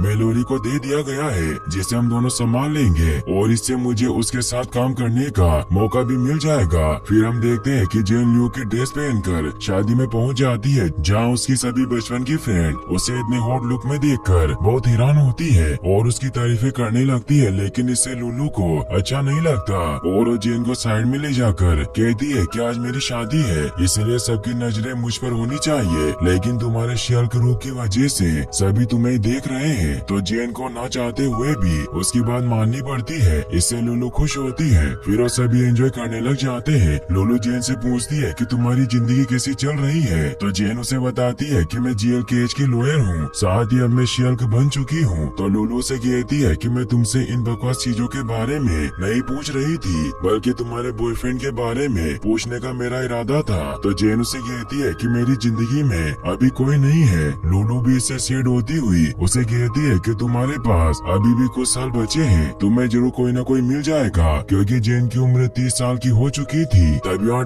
टाइटेनिया भी आ जाती है, जिसे देखकर जेन काफी हैरान होती है। वो उसे कहती है कि तुम यहाँ क्या कर रही हो, ये मेरे बचपन की दोस्त की शादी है, इसलिए मैं यहाँ कोई हंगामा नहीं करना चाहती। तो टाइटेनिया उसे कहती है कि मैं लड़के के बेस्ट फ्रेंड को डेट कर रही हूँ, इसलिए मैं यहाँ आई। तभी लुलू टाइटेनिया को देखकर खुश होती है, क्योंकि टाइटेनिया के इतने बिजी होने के बाद भी वो उसकी शादी में आई थी। जेन लुलू को कहती है कि मुझसे बदला लेने आई है, मगर लुलू को उसकी बातों पर विश्वास नहीं होता। इससे उदास होकर जेन बाहर आकर बैठ जाती है और चॉकलेट खाने लगती है। तभी उसके पास एक लड़का आता है जिसका नाम जोश होता है। वो जेन से बातें करने लगता है, लेकिन तभी लुलू वहाँ आ जाती है, जो जेन से कहती है कि अभी यहाँ वेटर कम है, इसीलिए सफाई में तुम्हें मदद करनी होगी। और इस प्रकार लुलू और उसकी दोस्त जेन से काम करवाने लगती है और वो जेन के सिंगल होने पर उसका मजाक उड़ाते हैं, क्योंकि उसके साथ डांस के लिए एक डॉगी को लेकर आई थी। वहीं हमें मेलोडी को दिखाया जाता है, जो जेन के केस पर काम कर रही होती है, जिसमें उसे क्रेग होलिस का डिवोर्स केस लड़ना था। होलिस उसे कहता है कि मुझे नाम पसंद नहीं है, इसीलिए मैंने खुद का नाम मिस्टर इम्पोर्टेंट रख लिया, इसीलिए प्लीज आप मुझे वही बुलाइए। फिर वो मेलोडी और निकी को बताते हैं कि मेरा केस कोई आम डिवोर्स केस नहीं है, क्योंकि मेरी वाइफ के इमोशनल अत्याचार काफी बढ़ते जा रहे हैं, और जब मुझे कुछ समझ नहीं आता तो फुल स्पीड ट्रक के सामने आकर मुझे मामला वही खत्म करना पड़ता है, जिससे लोगों और गवर्नमेंट को लगता है कि मैं मर गया, लेकिन इम्पोर्टेंट होने की वजह से मैं जिंदा रहता हूँ। और मेरे हिसाब से शादी खत्म करने का ये सबसे अच्छा तरीका है, इससे किसी को कोई तकलीफ नहीं होती और मैं दूसरी शादी कर लेता हूँ। लेकिन निकी और मेलोडी को उसकी बातों पर विश्वास नहीं होता और वो अजीब अजीब तरह के सवाल पूछने लगते हैं, जिससे वो कांच तोड़ते हुए नीचे गिर जाता है, जिससे उसकी हड्डियां टूट जाती है, लेकिन थोड़ी देर में वो वापस सही हो जाता है। इससे निकी और मेलोडी को विश्वास हो जाता है कि इम्पोर्टर सच बोल रहा था। वहीं हमें जेन को दिखाया जाता है, जो अकेली बोर हो चुकी थी, इसीलिए वो ड्रिंक करके डांस करने लगती है। वहीं हमें जीएल केस में दिखाया जाता है कि मेलोडी इम्पोर्टेंट की सभी 8 वाइफ को वहाँ बुला लेती है, जिनके साथ इम्पोर्टेंट ने मरने का नाटक किया था, फिर बार बार दूसरी शादी कर ली थी, इसीलिए उससे डिवोर्स मांग रही थी। इम्पोर्टेंट मेलोडी को बताता है कि मेरे पास एप्पल शेयर है, जिन्हें 8 हिस्सों में बराबर बराबर बांट सकते हैं, लेकिन वो सभी लेडीज इसके लिए तैयार नहीं होती। तो निकी उन्हें समझाती है और प्रॉपर्टी के हिस्से को उनके अनुसार डिवाइड कर देती है, जिससे वो सभी खुश होती है। इम्पोर्टेंट भी उन सभी से माफी मांगता है। वही जेन अब काफी टल्ली हो चुकी थी और वो ब्रूस को एक वॉइस मैसेज भेजती है, क्योंकि कुछ वीक से वो उसका फोन नहीं उठा रहा था। तभी उसके पास जोश आ जाता है और वो दोनों वापस बातें करने लगते हैं। जेन उसे बताती है कि मुझे कोई पसंद नहीं करता, लेकिन शियल्क बहुत कमाल की है, उसे हर कोई चाहता है। तो जोश उसे कहता है कि मुझे तो तुम अच्छी लगती हो। जेन को उसकी बातों पर यकीन नहीं होता। तभी जेन के पेट में गड़बड़ी होने लगती है और वो बाहर आकर उल्टी कर देती है। तभी टाइटेनिया वहाँ जाती है और वो जेन से अपना बदला लेने के लिए उस पर हमला करके उसे दूर गिरा देती है। जेन उसका कुछ नहीं बिगाड़ पाती, क्योंकि वो बहुत टल्ली थी और जेन ने लुलू से वादा किया था कि वो शियल्क नहीं बनेगी। टाइटेनिया उसे कहती है कि मुझे तुम्हें मारने में मजा नहीं आएगा, मजा तो शियल्क को मारने में है। तो जेन उसे कहती है कि तुम मेरे पीछे क्यों पड़ी हुई हो, वो केस मैंने सच्चाई से जीता था। तो टाइटेनिया उसे कहती है कि तुम्हें पावर चाहिए भी नहीं थी और तुम इन पावर के काबिल नहीं हो, फिर भी लोग तुम्हें चाहते हैं। तो अब जेन शियल्क बन जाती है और जोर से पैर को फ्लोर पर हिट करती है, जिससे टाइटेनिया दूर जाकर गिर जाती है। अब उन दोनों में फाइट होने लगती है। जोश जेन को शियल्क रूप में देखकर खुश होता है। जेन टाइटेनिया को जोरदार मुक्का मारती है, जिससे वो दूर गिर जाती है। टाइटेनिया से गुस्सा हुई शियल्क पर हमला करने आने लगती है, लेकिन तभी फिसलने की वजह से वो नीचे गिर जाती है और उसके सारे दांत टूट जाते हैं। इससे सभी उसका मजाक उड़ाते हैं और वहाँ से चली जाती है। लुलू भी वहाँ जाती है। जेन उससे माफी मांगती है कि मुझे ना चाहते हुए भी शियल्क बनना पड़ा, क्योंकि उसने मुझ पर हमला किया। लुलू भी अब शियल्क से खुश होती है और उसे गले लगा लेती है। वही हमें मेलोडी और निकी को दिखाया जाता है, जो साथ में बैठकर बातें कर ही रहे होते हैं, क्योंकि अब अच्छी दोस्त बन गई थी। मेलोडी निकी को बताती है कि मेरी शादी को 11 साल हो चुके हैं और मेरा एक बेबी भी है। फिर वो इंटेलिजेंसिया साइट पर इम्पोर्टेंट के वीडियो देखने लग जाते हैं, क्योंकि उस साइट पर सुपर हीरोज को ट्रोल किया जाता था। तभी निकी को जेन का वीडियो दिखाई देता है और जब उसके बारे में सर्च करते हैं तो उन्हें पता चलता है कि बहुत से लोग शियल्क को मारने पर पोस्ट कर रहे थे। निकी से परेशान हो जाती है, मगर मेलोडी से कहती है कि हमें जेन को इस बारे में कुछ नहीं बताना चाहिए, क्योंकि इससे वो परेशान हो जाएगी। लेकिन निकी घर जाते वक्त जेन को एक वॉइस मैसेज छोड़ देती है और उसे उसे सब कुछ बता देती है क्योंकि उसके बेस्ट फ्रेंड से कुछ नहीं छिपा सकती थी। वही जेन जोश के साथ बैठकर फ्रेंच फ्राइज खा रही होती है। फिर हमें एक लैब को दिखाया जाता है जहाँ शील्ड के ब्लड को हासिल करने की तैयारी चल रही होती है क्योंकि पिछली बार ब्रेकलिंग क्रू को भी इन्हीं ने शील्ड का ब्लड हासिल करने भेजा था मगर वो नाकामयाब रहे, इसीलिए उन्होंने एक नया इंजेक्शन बनाया था। फिर अगले दिन दिखाया जाता है कि जेन जब शावर लेकर बाहर निकलती है तो जोश से मैसेज पर बात कर रही होती है और अब धीरे धीरे उन दोनों की नजदीकियां बढ़ रही थी। इसीलिए वो 2-3 बार डेट पर भी जाते हैं, साथ मूवी देखते हैं, साथ खाना खाते हैं। और एक दिन जब वो साथ रात गुजारते हैं तो अगले दिन जोश वहाँ नहीं होता। जेन उसे मैसेज करती है मगर उससे कोई रिप्लाई नहीं आता। इससे वो बहुत परेशान हो जाती है और ऑफिस में भी जोश के मैसेज का ही वेट कर रही होती है। निकी जेन को बताती है कि तुम female lawyer of the year के लिए नॉमिनेट हुई हो, लेकिन जेन परेशान होने की वजह से कोई जवाब नहीं देती। घर पर भी और रात दिन टीवी देखते वक्त जोश के मैसेज का वेट करती है मगर कोई रिप्लाई नहीं आता।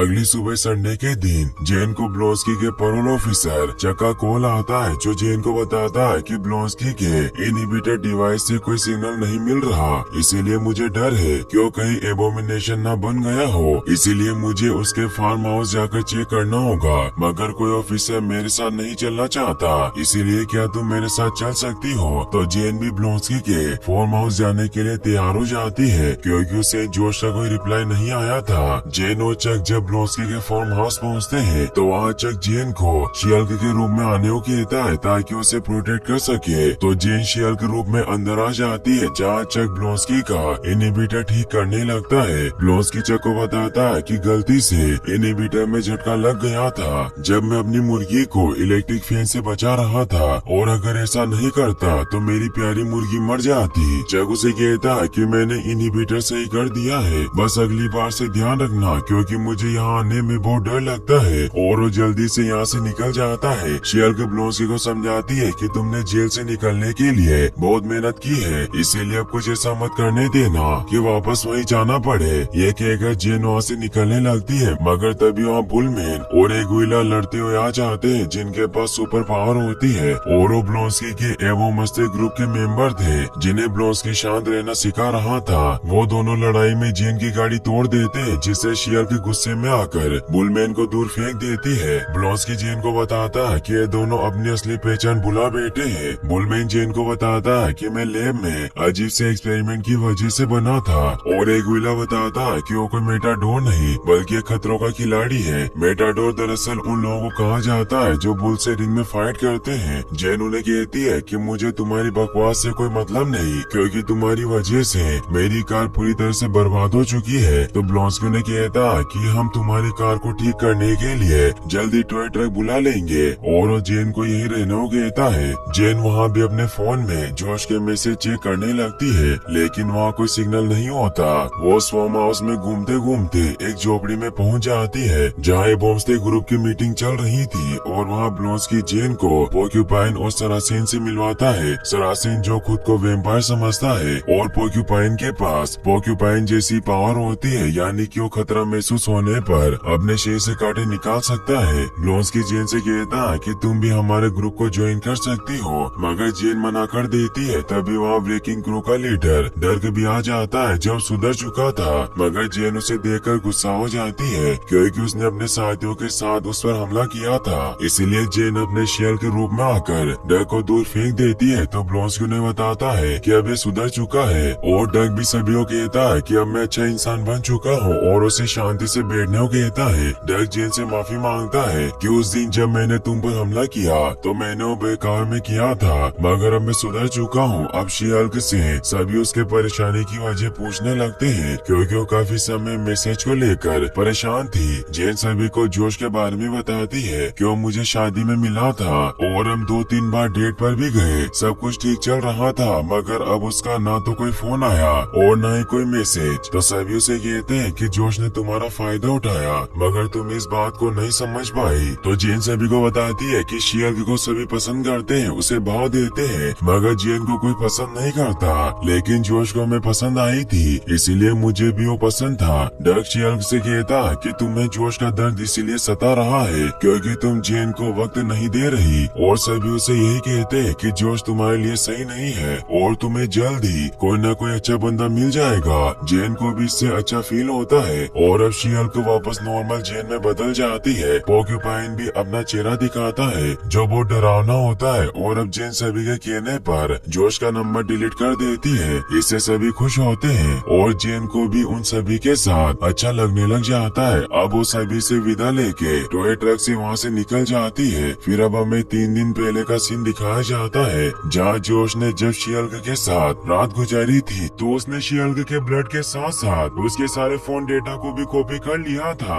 और वो किसी हल्क किंग नाम के प्रोफाइल वाले बंदे को मैसेज कर देता है कि उसे शी हल्क का ब्लड मिल चुका है। फिर अब हमें दिखाया जाता है कि कुछ गुंडे एक मॉल से टीवी चुरा रहे होते हैं, लेकिन तभी लिफ्रो के सूट में एक आदमी वहाँ पहुँच जाता है और उस चोरी को रोकने की कोशिश करता है, लेकिन वो कोई सुपर हीरो नहीं होता, इसीलिए उन गुंडों से मार खाता है। और जब वो उड़ने की कोशिश करता है तो उसके जूतों में ही आग लग जाती है जिससे उसके पूरे पैर जल जाते हैं। उस आदमी का नाम यूजिन होता है जिसने ल्यूक से अपना सुपर सूट बनवाया था ताकि वो सुपर हीरो बन सके, लेकिन उसके सूट ने काम नहीं किया, इसीलिए वो ल्यूक पर केस करने के लिए जेन के पास आया होता है ताकि उसे जो चोट लगी उसकी भरपाई हो सके। लेकिन जेन उसका केस नहीं लेना चाहती क्योंकि वो भी ल्यूक से ही सूट बनाती थी, इसीलिए अगर उसने ल्यूक के खिलाफ केस लिया तो उसके लिए सूट नहीं बनाएगा। इसीलिए होल्डन के पास जाकर ये केस किसी दूसरे को देने को कहती है, मगर यूजिन के पिता होल्डन के बहुत बड़े क्लाइंट थे और यूजिन चाहता था कि ये केस शी हल्क लड़े। इसीलिए होल्डन जेन से कहते हैं कि अगर तुम्हें केस नहीं लड़ना तो ल्यूक को ये केस बाहर ही निपटाने के लिए समझाना होगा। इसीलिए अब जेन ल्यूक के पास पहुंच जाती है जो जेन की ड्रेस बना रहा होता है, जो ड्रेस वो लॉयर अवार्ड के दिन पहनकर जाने वाली थी। जेन ल्यूक को बताती है कि मुझे तुम्हारे खिलाफ एक केस दिया गया है जिसमें क्लाइंट डिफेक्टिव सूट की वजह से जख्मी हो गया था और वो सूट तुमने बनाया है। लेकिन ल्यूक को उसकी बातों पर विश्वास नहीं होता और उसे बहुत गुस्सा आता है, तो जेन उसे कहती है कि मैं तुम्हारे खिलाफ केस नहीं लड़ना चाहती और ये केस फाइल भी नहीं होगी अगर तुम क्लाइंट का नुकसान भरने को तैयार हो जाओ। मगर ल्यूक जेन पर गुस्सा होता है क्योंकि उसे उसके काबिलियत पर भरोसा नहीं था, इसीलिए वो जेन से कहता है कि अब मैं कभी तुम्हारे लिए ड्रेस नहीं बनाऊंगा और वो उसकी बनाई हुई ड्रेस भी फाड़ देता है। इससे जेन को भी गुस्सा आ जाता है और उसे कहती है कि अब मैं वो केस जरूर लड़ूंगी। फिर दिखाया जाता है कि अगले दिन केस की सुनवाई होती है जहाँ ल्यूक का वकील भी पहुंच जाता है जो अपना डेयरडेविल यानी कि मेड मर्डोक होता है, जिसे देखकर जेन हैरान होती है क्योंकि वो अंधा था, लेकिन मर्डोक अपने तेज दिमाग की वजह से ये केस आसानी से जीत जाता है क्योंकि यूजिन ने अपने बूस्टर में जेट फ्यूल इस्तेमाल किया था, जबकि ल्यूक ने अपने मैनुअल में साफ साफ लिखा था कि उसमें जेट फ्यूल यूज नहीं करना है। इसीलिए जज कोई भी हर्जाना न देने का फैसला सुनाते हैं। जेन ल्यूक से माफी मांगती है कि मैंने तुम्हारी काबिलियत पर शक किया और उसे अपने लिए सूट बनाने को कहती है, मगर वो मना कर देता है। जेन इससे उदास हुई बाहर में बैठी हुई होती है, तभी और मेड भी आ जाता है तो जेन उससे उसकी कहानी पूछती है क्योंकि वो न्यूयॉर्क में होने के बावजूद भी मामूली केस के लिए यहाँ आया था। मेड उसे बताता है कि ल्यूक ने मेरे लिए कई सूट बनाए हैं, इसीलिए मुझे उसका एहसान चुकाना था। जेन को यकीन नहीं होता और उससे पूछती है कि तुम्हें कैसे पता चला कि यूजिन ने जेट फ्यूल इस्तेमाल किया था। मेड उसे कहता है कि मैंने तुक्का लगाया। साथ ही उसे बताता है कि मैं सिर्फ दिल के लिए अच्छे लोगों का केस लड़ता हूँ, लेकिन मुझे भी कभी कभी खर्चे चलाने के लिए अमीरों के केस लेने पड़ते हैं। लेकिन जेन उसे कहती है कि मैं तो सिर्फ पैसों के लिए काम करती हूँ। तो मेड उसे समझाता है कि अगर तुम चाहो तो सताए और बेगुनाह लोगों की 2 तरीके से मदद कर सकती हो। एक तो कोर्ट में जेन बनकर तुम उनका केस लड़ सकती हो और जिसे कोर्ट में इंसाफ ना मिले उसे तुम शी हल्क बनकर इंसाफ दे सकती हो। जेन को भी उसकी बात अच्छी लगती है। तभी मेड को कॉल आ जाता है, इसीलिए वहाँ से निकल जाता है। जेन को तभी टोट का मैसेज आता है जिसके साथ शी हल्क एक बार डेट पर गई थी और वो जेन को किसी केस के सिलसिले पर डिनर पर बुलाता है और जेन को बताता है कि मैं एक ऑक्शन में गया था जहाँ क्वांडियन भाले की बोली लगाई जा रही थी, जिसे मैंने $1 मिलियन में खरीद लिया क्योंकि मैं वकांडा का बहुत बड़ा फैन हूँ। लेकिन वकांडा वाले इसे वापस मांग रहे हैं क्योंकि वो भाला चुराया हुआ था, इसीलिए उसे शी हल्क से कानूनी मदद की जरूरत थी। फिर वो शी हल्क को परेशान करने लगता है, इसीलिए शी हल्क उस पर गुस्सा होकर वहाँ से घर आ जाती है। तभी उसे यूजिन का कॉल आता है क्योंकि उस पर डेयरडेविल ने हमला कर दिया था। इसीलिए वो जेन से कहता है कि मुझे तुम्हारी मदद की जरूरत है। मैं अपने अड्डे लिली पेट की तरफ जा रहा था लेकिन मुझ पर हमला हुआ है। जेन जेन भी अब ल्यूक का बनाया हुआ फाइटिंग सूट पहन लेती है और ल्यूक को बचाने आ जाती है। वो उसकी कार के सामने आकर डेयरडेविल को उससे दूर कर देती है और यूजीन को वहाँ से भगा देती है। डेयरडेविल उसे पकड़ने की कोशिश करता है लेकिन जेन उसका रास्ता रोकती है, जिससे उन दोनों में शानदार फाइट होती है और शी हल्क के काफी ज्यादा ताकतवर होने की वजह से डेयरडेविल उससे नहीं जीत पाता और जेन उसका मास्क उतारती है तो उसे पता चलता है कि वो मेड मर्डोक है। जेन उसे कहती है कि क्या तुम अंधे होने का नाटक करते हो, तो मेड उसे कहता है कि मैं पूरी तरह से अंधा हूँ लेकिन मेरे पास इकोलोकेशन पावर है जिससे मैं अपने कानों की मदद से ही सब देख पाता हूँ। जेन उसे कहती है कि तुम्हारी मेरे क्लाइंट से क्या दुश्मनी है, तो मेड उसे बताता है कि विलन में नहीं बल्कि ली फ्रॉग है जिसने मेरे क्लाइंट ल्यूक जैकबसन को किडनैप कर लिया है। जेन को भी अपनी गलती का एहसास होता है क्योंकि उसे डेयरडेविल के कॉस्ट्यूम की वजह से ऐसा लगा था कि वो दुश्मन है। मेड उसे अपना सुपर हीरो नाम डेयरडेविल बताता है और वो दोनों साथ में ल्यूक को बचाने के लिए यूजीन के अड्डे लिलीपैड में पहुंच जाते हैं जहां यूजीन ने ल्यूक को किडनैप कर रखा था और उससे अपना एक बहुत ही हाईटेक सूट बनवा रहा होता है। जेन और मेड देखते हैं कि वहाँ बहुत सारे गुंडे हैं लेकिन वो दोनों मिलकर एक एक करके सभी गुंडों को मारने लग जाते हैं। शी-हल्क ल्यूक को भी आजाद कर देती है जिससे वो पुलिस को बुलाने चला जाता है। यूजीन भी वहाँ से भागने के लिए छलांग लगाता है लेकिन उड़ न पाने की वजह से उसके हाथ पैर टूट जाते हैं। शी-हल्क के ल्यूक को बचाने की वजह से वो उसे माफ कर देता है और ओवर नाइट में उसके लिए सूट बनाने को तैयार हो जाता है। जेन इससे खुश होती है। फिर दिखाया जाता है कि मेड और जेन छत पर बैठकर एक दूसरे से बातें करते हैं क्योंकि अब वो कहीं न कहीं एक दूसरे को पसंद करने लगे थे। मेड उसे कहता है कि मैं कल न्यूयॉर्क निकलने वाला हूँ, इसीलिए वो दोनों आज डेट पर जाने के बाद एक दूसरे से प्यार करने लगते हैं। अगली सुबह जब डेयरडेविल वॉल्टर के अपार्टमेंट से निकलता है तो निकी जेन के पास आ जाती है। जेन को लगता है कि एपिसोड अब खत्म हो जाना चाहिए था लेकिन निकी उसे बताती है कि हमें अवार्ड नाइट के लिए जाना है। जेन कहती है कि नेक्स्ट एपिसोड लास्ट होने वाला है इसीलिए कुछ तो बुरा जरूर होगा, जो और फिनाले एपिसोड में होता है। फिर जेन ल्यूक की ड्रेस पहनकर अवार्ड नाइट के लिए पहुंच जाती है जहां जेन के पेरेंट्स भी आए होते हैं। वहाँ शी-हल्क के साथ साथ मेलेरी बुक और बहुत सारे फीमेल लॉयर को अवार्ड दिया जाता है मगर तभी इंटेलिजेंसिया साइड वाले लोग वहाँ की स्किन हैक कर लेते हैं और वो जेन की सभी प्राइवेट वीडियो दिखाने लगते हैं और सभी को बताते हैं कि जेन उनकी तारीफों के लायक नहीं है, वो एक अय्याश है। इससे जेन को गुस्सा आ जाता है और उन स्किन को तोड़ देती है जिससे सभी लोग डरकर वहाँ से भागने लगते हैं।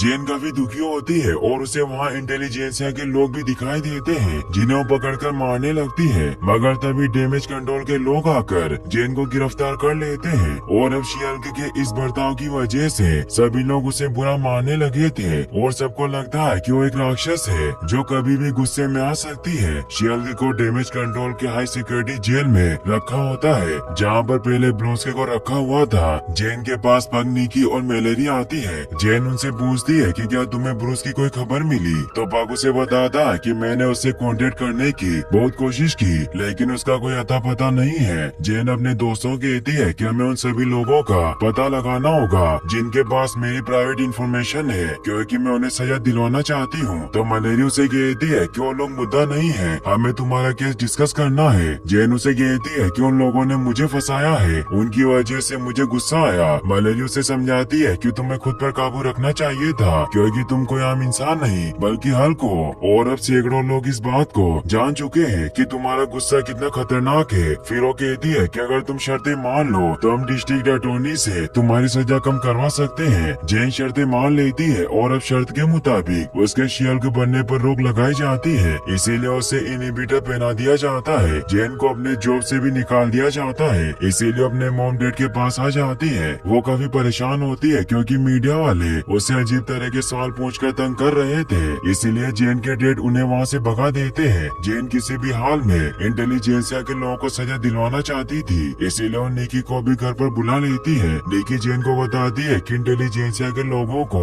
ढूंढना ढूंढना आसान नहीं होगा। बस मुझे इतना पता है कि इंटेलिजेंसिया साइट का एडमिन कोई हल्क किंग नाम का बंदा है, लेकिन मैं कुछ ज्यादा पता नहीं कर पाई क्योंकि साइट की सिक्योरिटी बहुत टाइट है। जेन उसे कहती है कि मेरे पास इंटेलिजेंसिया पर केस करने का कोई सबूत नहीं है, तो निकी उसे आइडिया देती है कि इंटेलिजेंसिया कुछ बेवकूफ लोगों का अड्डा है, इसीलिए जब उनमें से कोई भी गलती करेगा तो हम उसे बेनकाब कर देंगे। जेन की मॉम भी वहाँ जाती है जो निकी के लिए खाना पे करती है, साथ ही वो निकी को जेन का फनी वीडियो भी दिखाती है जो उसने लो स्कूल के वक्त शूट की थी। जेन अपनी मॉम को ये सब बताने से मना करती है, लेकिन वो निकी को वो वीडियो सेंड कर देती है। जेन अब काफी दुखी होती है क्योंकि अब शी हल्क नहीं बन सकती। जेन हल्क से बात करने के लिए उसे मैसेज करती है, लेकिन उससे कोई कांटेक्ट नहीं हो पाता, इसीलिए वो ब्लोंस्की से बात करती है, लेकिन उससे भी कोई कांटेक्ट नहीं होता, इसीलिए उससे मिलने जाने का डिसाइड करती है। वही निकी जेन की उस कॉलेज की फनी वीडियो को इंटेलिजेंसिया साइट पर अपलोड कर देती है क्योंकि उसे लगता है कि जेन की प्राइवेट वीडियो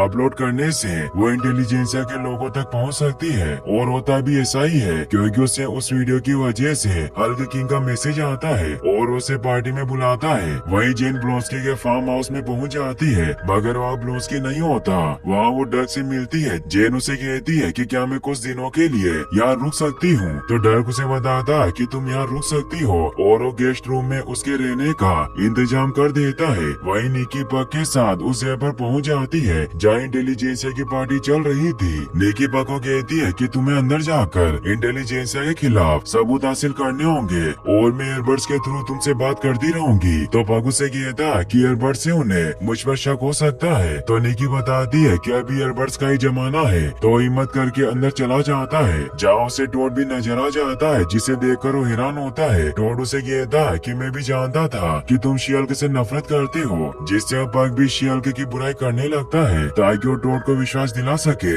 और वो बातों ही बातों में उससे पूछता है कि तुम इंटेलिजेंसिया के साथ कैसे जुड़े। तो टोड उसे बताता है कि मैंने इंटेलिजेंसिया बनाई है और मैं ही हल्क किंग हूँ। ये सुनते ही पक के होश उड़ जाते हैं और अब निकी का कॉल भी कट जाता है, जिससे वो परेशान हो जाती है। टोड सभी को कहता है कि हमने दुनिया को विश्वास दिलाया कि हम मामूली नहीं है और हम दुनिया के सामने शी हल्क की सच्चाई लेकर आए। वही जेन डक से ब्लोंस्की के बारे में पूछती है, तो डक बताता है कि वो नीचे लॉज में है जहाँ अभी कोई प्राइवेट मीटिंग चल रही है, तो जेन भी वहाँ जाने के लिए निकल जाती है। वही टोड नीचे लॉज में अपने स्पेशल गेस्ट को बुलाता है जो और कोई नहीं बल्कि एबोमिनेशन यानी कि ब्लोंस्की होता है, और ये पार्टी और कहीं नहीं बल्कि ब्लोंस्की के फार्म हाउस पर ही चल रही थी। ब्लोंस्की अपने एबोमिनेशन रूप में होता है, जिसे देखकर पग हैरान हो जाता है। ब्लोंस्की ने कुछ पैसों के लिए ये पार्टी यहाँ ऑर्गेनाइज की थी और वो यहाँ एक लाइफ कोच बनकर आया था, और वो सभी का हौसला बढ़ाने लगता है। तभी जेन भी वहाँ पहुँच जाती है और वो ब्लोंस्की को इस रूप में देखकर हैरान होती है। जेन को देखते ही ब्लोंस्की अपने नॉर्मल रूप में आ जाता है और वो जेन को बताता है कि मैं एबोमिनेशन पैसों के लिए बना था। तभी निकी भी वहाँ आ जाती है और पग और निकी जेन को बताते हैं कि इंटेलिजेंसिया साइट किसी और ने नहीं बल्कि टोड ने बनाई थी और वही हल्क किंग है। टोड जेन को बताता है कि जोश को मैंने ही तुम्हारे पीछे भेजा था ताकि वो तुम्हें पटाकर तुम्हारा खून चुरा सके, और मेरी टीम ने तुम्हारे खून को सिंथेसाइज कर लिया है ताकि इससे मुझे तुम्हारी वो पावर मिल जाए जिसके लायक तुम कभी नहीं थी। यानी कि मुझे सुपर पावर तुम्हारी तरह भीख में नहीं मिली, मैंने खुद हासिल की।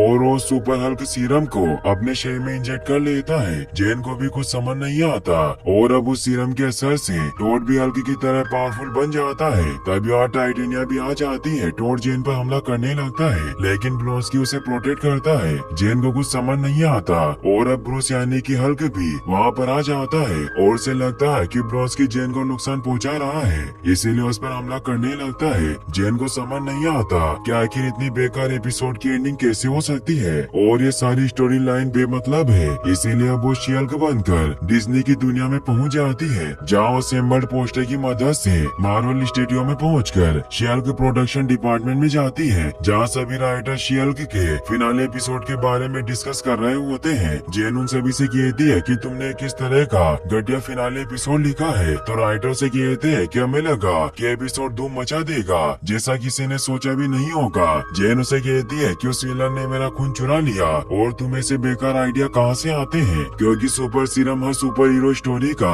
एक बहुत पीटा हुआ फॉर्मूला है, इसीलिए मुझे लगता है कि हमें अपने तरीकों से चलना चाहिए। तो एक राइटर से कहती है कि तुम्हारी बात सही है, मगर केविन को ऐसी स्टोरी चाहिए थी, इसीलिए अब जेन डिसाइड करती है कि वो केविन से मिलेगी। लेकिन सभी उसका मजाक उड़ाते हुए बताते हैं कि केविन से कोई नहीं मिल सकता, वो बेशकीमती है। लेकिन जेन ने ठान लिया था कि वो केविन से बात करके रहेगी, इसीलिए वो रास्ते में आने वाले सभी गार्ड पर हमला करती हुई केविन के ऑफिस में पहुंच जाती है, जहाँ ये देखकर हैरान होती है कि केविन कोई इंसान नहीं बल्कि एक एआई रोबोट है और उसका full form knowledge imaged visual interconnectivity nexus होता है। केविन उसे कहता है कि सभी सुपर हीरोज के डिसीजन मैं ही लेता हूँ कि कौन क्या करेगा और मैं तुम्हारे सभी सवालों का जवाब दूंगा, पर पहले तुम्हें जेन के अवतार में आना होगा क्योंकि तुम्हारा विजुअल इफेक्ट बहुत महंगा पड़ता है, जिससे हमारा खर्चा बढ़ जाता है। जिससे जेन नॉर्मल हो जाती है। केविन उसे बताता है कि दुनिया में सबसे एडवांस एंटरटेनमेंट एल्गोरिथम मेरे पास है और मेरे सारे प्रोडक्ट परफेक्ट होते हैं। जेन उसे बताती है कि मेरी स्टोरी में जो कुछ भी हो रहा है वो बिल्कुल अच्छा नहीं है। तो केविन उसे कहता है कि ये शो मैंने बनाया है। तो जेन उसे कहती है कि ये मेरा शो है और वो अपनी लॉयरगिरी दिखाते हुए उसे बताती है कि मार्वल का सिनेमैटिक यूनिवर्स अपनी शानदार लाजवाब प्लॉट लाइन की वजह से फेमस है, लेकिन ये भी फेमस है कि मार्वल मूवी एक ही तरह से खत्म होती है और ये इस वजह से है कि तुम जबरदस्ती के रूल फॉलो कर रहे हो जो कहीं लिखे नहीं है। और अब ऑडियंस इन एक जैसी एंडिंग से पक चुकी है जिनमें खून खराबा होता है और ये स्टोरी से ध्यान भटकाता है। तो केविन भी उसकी बात समझ जाता है और उसे पूछता है कि तुम कैसा क्लाइमेक्स चाहती हो। तो जेन कहती है कि हमें टोड को हल्के पावर देने से रोकना चाहिए क्योंकि पावर विलन नहीं है बल्कि टोड है। तो केविन ऐसा ही करता है और वो टोड को नॉर्मल कर देता है। जेन उसे ये भी कहती है कि ब्रूस का भी यहाँ कोई काम नहीं था क्योंकि ये मेरी कहानी है और उसे मुझे बचाने नहीं आना था। केविन जेन से कहता है कि उसका आना जरूरी था क्योंकि इससे ही पता चलता क्यों इतने दिनों से कहा था। लेकिन जेन कहती है कि वो जरूरी नहीं है, वो हमें मूवी के लिए बचाना चाहिए। तो केविन मान जाता है और अब एबोमिनेशन को भी नॉर्मल कर दिया जाता है और अब जेन रात की जगह सुबह करवा देती है। मगर केविन उसे कहता है कि आज के बाद तुम मुझ तक नहीं पहुंच पाओगी क्योंकि हमारे प्लेटफॉर्म का एरर फिक्स कर दिया गया है। अब जेन वापस शो में आ जाती है जहाँ पुलिस ने टोड को पकड़ लिया था। जेन नॉर्मल होकर टोड से कहती है कि मैं तुमसे कोर्ट में बदला लेकर रहूंगी। अब डेयरडेविल भी वहाँ पर आ जाता है ताकि वो जेन की मदद कर सके, मगर जेन उसे बताती है कि विलन पकड़ा गया। निकी और पग उनकी बातें सुनकर समझ जाते हैं कि वो दोनों एक दूसरे से प्यार करने लगे हैं और अब ब्लॉन्स्की को शर्त तोड़ने की वजह से वापस जेल लेकर जाया जाता है। जेन अब खुश होती है और वो डेयरडेविल को अपनी फैमिली से मिलवाती है और वो सभी उससे मिलकर खुश होते हैं। अब ब्रूस भी वहाँ पर आ जाता है जो सभी को बताता है कि मैं इतने दिनों से सकार पर था और वो सभी को अपने बेटे स्कार से मिलवाता है, जिसे देखकर सभी खुश होते हैं। फिर दिखाया जाता है कि जेन किस लड़ने चाहती है क्योंकि उस पर लगे आरोप हट चुके थे। जेन सभी को बताती है कि टोड जैसे लोगों को उनके किए की सजा जरूर मिलनी चाहिए और अगर उन जैसे लोगों ने फिर किसी को तंग किया तो मैं उन्हें नहीं छोड़ूंगी। और यहीं पर शी हल्क का ये फर्स्ट सीजन यहीं पर एंड हो जाता है। फिर हमें इसके पोस्ट क्रेडिट सीन को दिखाया जाता है जहाँ वोंग ब्लॉन्स्की से जेल में मिलने आता है क्योंकि ब्लॉन्स्की ने उसे बुलाया था क्योंकि उसके साथ कामरता जाना चाहता है। इसीलिए ब्लॉन्स्की अपना सारा सामान लेकर वोंग के साथ कामरता चला जाता है और यहीं पर ये एपिसोड फाइनली एंड हो जाता है।